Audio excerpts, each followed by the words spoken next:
على محمد وآل محمد.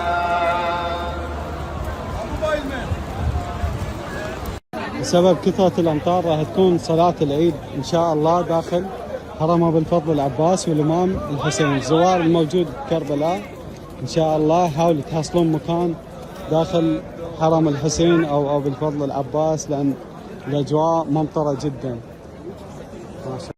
اللهم كل وليك الحجة ابن الحسن صلواتك عليه وعلى آبائه في هذه الساعة وفي كل ساعة وليا وحافظا وقائدا